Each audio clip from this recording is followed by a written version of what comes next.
Paolo Avellino proud na pinost si Kim Chiu sa Instagram sa kanyang June dump na first time lang ginawa ni Paolo Avellino kay Kim Chiu.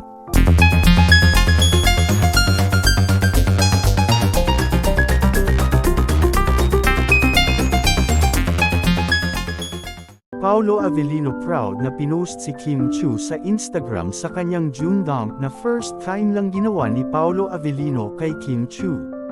Social media at mga netizen na bulabog. Balitang-balita ang pag-post ni Paolo Avellino sa kanyang June dump na kasama si Kim Chiu.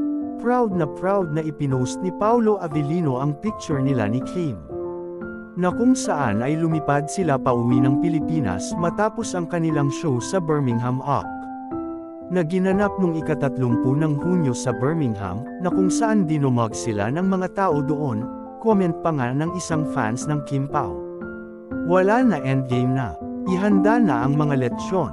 At marami pang iba ang nagkomento sa Instagram post ni Paolo, na talagang kakaiba raw at nakakapagduda si Paolo. Talagang may something na talaga sila, na parang niloloki nilang muna ng dalawa ang isa't isa.